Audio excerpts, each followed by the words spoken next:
tengo el gran placer de hablar contigo hoy. Tú estás en París y yo aquí en Bilbao en el museo. Bienvenida y muchas gracias por estar conmigo hoy. Todos hemos pasado un año pensando mucho en nuestros cuerpos y en nuestra salud, también valorando estas cosas quizás antes, más que antes. Pues en este contexto he estado pensando en tus obras y en la importancia de tu cuerpo y tu rostro en tu obra. Es algo que has utilizado en muchas series de obras, también en la performance, no solamente como un soporte, sino también como una herramienta para hablar del feminismo. Así que quería comenzar con una pregunta de por qué el cuerpo, tu cuerpo, es tan importante para tu trabajo.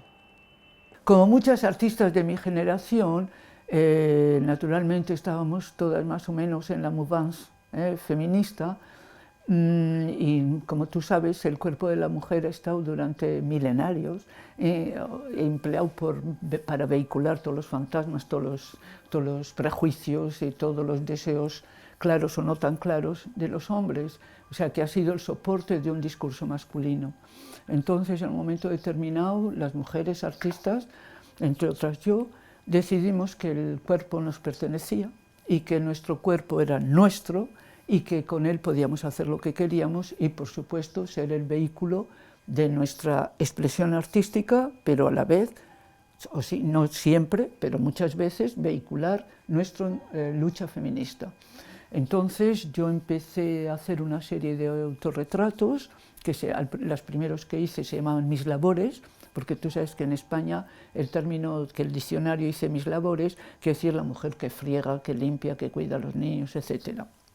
Fue una serie de autorretratos donde yo cosía, en fin, intentaba plásticamente ironizar sobre esto de mis labores. Pensé también de utilizar mi cuerpo entero. Y entonces hice una serie concretamente una performance que se llamaba Íntimo y Personal, en el cual mido mi cuerpo, o sea, mido y lo anoto para demostrar que yo no tengo las medidas que son típicas y que debe tener la mujer, tanto de pecho, tanto de cintura, tanto de cadera, pero que a pesar de que no correspondía yo a estas medidas, podía utilizar mi cuerpo. Yo no tenía vergüenza de mi cuerpo y lo exponía y lo utilizaba como vehículo de mi trabajo.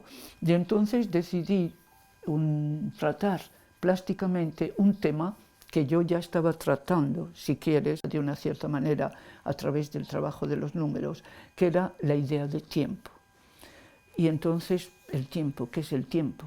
Nadie sabe muy bien lo que es el tiempo, si existe, si no existe, etc. Y entonces decidí hacer una serie que se llama Autorretrato, pero se llama Autorretratos porque yo en realidad, esto se me ha olvidado decirte, yo no quería trabajar con mi cuerpo, yo necesitaba un cuerpo de mujer y una cabeza de mujer. Y cuando preguntaba a la gente, a mis amigos, oye, ¿puedo hacerte una foto? O porque voy a hacer un trabajo, ¿y qué vas a hacer? Y cuando decía que lo iba a coser, que lo iba a cortar, este fetichismo, ¿no? Ay, pues si no encuentras otra persona, pero si encuentras, yo prefiero que lo hagas con... Y entonces un día la iluminación, digo, pero qué tontería, lo voy a hacer con mi propio cuerpo, con mi propia cara, y entonces es cuando hice Mis Labores con mi propia cara, y a raíz de ahí dice que tontería, además fue la buena decisión. Esta serie del autorretrato en el tiempo, que podrías tener un lado de tu cara de 1985 y el otro lado de tu cara de 2010. Lo único que no cambia de medida en la persona humana es el iris. Y entonces, normalmente, cuando hacemos al ordenador, medimos el iris que corresponde a la medida de... Lo que pasa es que yo, por ejemplo, en los años 80, mi ojo estaba abierto, en cambio, en los años 2019, por ejemplo, que es el año último que he hecho, mi ojo está muchísimo más cerrado y guardando exactamente en la misma talla. Sin embargo, cuando lo ves, parece que mi ojo que no corresponde al otro ojo, pero es absolutamente cierto. Y por ejemplo, la boca se te cierra, los labios desaparecen, no sé por qué, y todo esto no hemos tocado absolutamente nada. Y si ves, por ejemplo, la última foto del 81 del 2019, en cierta manera es un poco casi monstruoso, o sea, pero eso he sido yo, eso ha sido mi rostro desde el 81 hasta 2019 y no cambio absolutamente nada. El tiempo es un tema muy importante en tu obra y quizás podemos hablarlo en el contexto de la performance también, porque es un elemento muy importante para ti.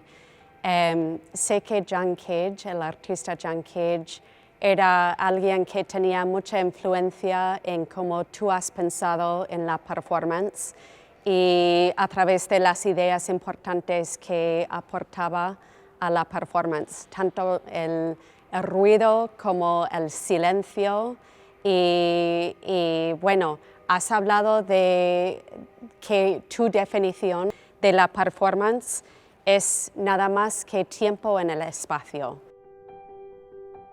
En realidad yo digo siempre que es tiempo, espacio y presencia. Primeramente hay un espacio en el que las cosas se pasan, hay un tiempo, podríamos hablar, luego hablamos del tiempo de la performance, y está luego una cosa que en la performance es súper importante, la presencia. La presencia tuya, del performer, del que crea la situación y de los otros, o sea que hay una presencia real. Pero en realidad el tiempo de la performance será el tiempo en el momento que yo lo hago, porque cuando estoy en situ pueden ocurrir circunstancias que transforman completamente el ritmo interno de la acción. Yo puedo pensar una obra, una performance con un ritmo interno que me parece interesante para desarrollar este concepto, pero luego cuando estoy haciéndola, como Cage decía siempre, Esther, el accidente forma parte de la obra, y yo añadiría, forma parte de la obra y la transforma y la hace evolucionar. Entonces, en ese momento, el tiempo es otro tiempo, el ritmo es otro ritmo. Simplemente es una situación que yo pensaba que se iba a desarrollar de esta manera y con un ritmo X, y se desarrolla de esta otra con otro ritmo X. El único problema es que yo, como performer, tal como yo lo entiendo siempre, es aceptar todo lo que pasa mientras yo estoy haciendo la acción como formando parte de la acción.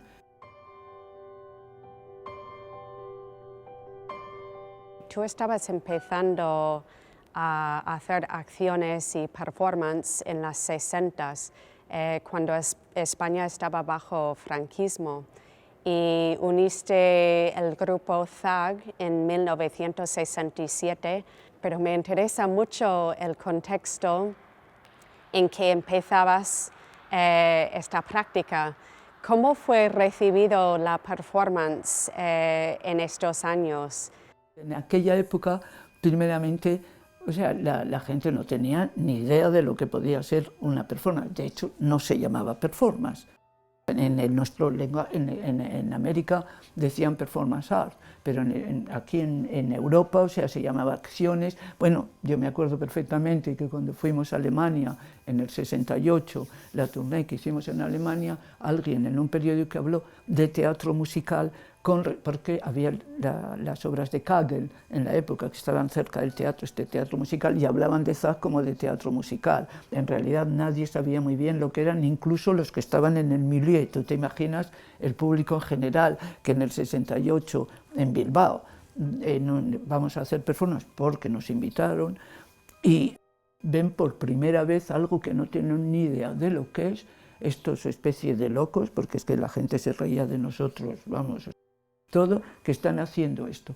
Pero, como en todas partes, había gente que esto le irritaba y le reaccionaba violentamente, otros reaccionaban por el humor, y a otros les interrogaba y decían, ¿y esto por dónde va? Me gustaría saber más, ¿no? Ahora, Por eso había gente que reaccionaba violentamente, y hemos tenido situaciones de violencia en España, pero te voy a decir, en España menos violentas que tuvimos, por ejemplo, en América. Hemos hablado de tu cuerpo y el rostro también, pero en muchas de estas performances de estos años y también en instalaciones y otras obras, usas el soporte de la silla. Y me interesa saber por qué la silla, por qué te interesa. Si tengo que estar quieta, prefiero estar sentada que de pie. Y luego una de las cosas que me encanta de la silla verdaderamente es, desde que se inventó la primera silla, que no sé cuál fue, pero vamos, desde el primero que hicieron hasta hoy, la cantidad de diseños de sillas que hay en el mundo. Desde, bueno, ahora son plegables, con ruedas, sin ruedas, pero antes de eso mismo, la cantidad de sillas que se han inventado, o sea, y además con formas maravillosas. Hay otra cosa también, una silla siempre es antropomorfa de una cierta manera, te recuerda la persona, que está muy relacionada con nuestro propio físico, con lo que nosotros somos. Eso también me interesa. Y luego hay otro elemento, que es que en el mundo de la performance, por ejemplo, cuando empezamos, lo que queríamos era sobre todo introducir de una cierta manera lo cotidiano en el arte. Y qué más cotidiano que una silla, que una mesa, que un vaso, etc. Ahora que hablo de esto, te puedo decir, por ejemplo, utilizando la ausencia como presencia, que en la performance también puede ser, pero en una instalación concretamente, la que hice en Fuenlabrada, con el año que hice, que era el año que yo debía hacer una instalación con sillas, pero vamos, que estaba pensada ya, y cuando estábamos prácticamente en pleno montaje, uno de los que había hecho el proyecto de montaje, hablando de esto, me dice, ¿sabes cuántas mujeres han muerto este año en España víctimas de la violencia de género? Pues son 109. Entonces, quiero decirte, yo tengo una sensibilidad contra el problema de la violencia contra las mujeres, que es evidente, ¿no? Y entonces dije, pues yo tengo que utilizar este elemento como parte de la performance, o sea, parte de la instalación, perdona. Y entonces organicé esta instalación con 109 sillas, y el texto que llevaba el maniquí era exactamente eso: 109 sillas vacías, una por cada mujer muerta víctima de la violencia de género en España en 2014, no me acuerdo qué año, 2015 o 2016, no me acuerdo qué año era. Yo puedo utilizar la silla, que me gusta mucho, de muchas maneras, como ves, en mi trabajo de performance, en mi trabajo plástico y en mi trabajo de lucha feminista. Había pensado preguntarte sobre los proyectos espaciales que siguen teniendo un vínculo a la performance, por lo menos lo veo así yo, en términos de cómo piensas en el tiempo y el espacio y cómo el cuerpo puede moverse por los espacios. Este proyecto comenzaste en las 70s, en una escala muy pequeña, haciendo maquetas de cartón o cartón pluma, colgando hilos para hacer esquemas geométricos. Y luego podemos comentar en cómo ha desarrollado esto. Pero ¿hablarías un poco de esta serie y si está relacionado con estos otros temas del cuerpo y el tiempo? Cuando yo empecé a hacer las instalaciones espaciales, con maquetas y dibujos con hilos, etc., en realidad mi proyecto, lo que me interesaba fundamentalmente era distribuir o organizar un espacio con los menos elementos posibles. Entonces, un elemento maravilloso para esto es el hilo, o el cable, o el elástico. Entonces empecé a hacer maquetas muy chapuceras, pero bueno, a mí no me importa, esa es mi manera de trabajar y mis capacidades. Y empecé a hacer estas maquetas pensando solamente en esto, el espacio y la organización de un espacio. Para mí era casi, luego lo comprendí más tarde, era casi como escribir en el espacio, ¿no? Cuando haces una maqueta, por supuesto que está el espacio fundamentalmente, y luego si es penetrable, porque no todas mis maquetas son penetrables, pero hay muchas que lo son. Si es penetrable, entonces está también el tiempo que pasas recorriéndola, y luego está la presencia tuya y la presencia de la instalación. Yo puedo declinar una idea como performance, o como instalación, o como objeto, o como etcétera. Cuando yo empiezo a trabajar, por ejemplo, cuando tengo una idea, empiezo a dar vueltas en la cabeza esta idea, pero todavía no sé si va a ser, qué es lo que va a ser. Me gusta la idea, me gusta el concepto, lo veo que tiene posibilidades, pero no sé cómo lo voy a reflejar plásticamente. Y unas veces decido que es una performance, y otra vez decido que es una instalación, o que es un objeto, y a veces, como no puedo elegir, pues hago los dos. Hay otra serie que ha salido de los proyectos espaciales que sabes que a mí me gusta mucho, son los poemas de los números primos. Esta serie me parece interesante porque parece una desviación de algunas de las otras obras. Me interesa cómo ha sido para ti trabajar en esta serie de obras en que hay mucho menos subjetividad y estás trabajando dentro de unos parámetros más fijos. Mira, me encanta que me hables de lo de la subjetividad, porque precisamente los números primos que hoy he trabajado fueron justamente una razón de subjetividad. Yo estaba haciendo las instalaciones espaciales, como sabes, o sea, que acabamos de hablar, y naturalmente yo las decidía y las hacía cada vez más bonitas, o sea, más bonitas para mí. Y entonces yo quería salir absolutamente de mi subjetividad. Esto es una herencia todavía, si quieres, de Kate.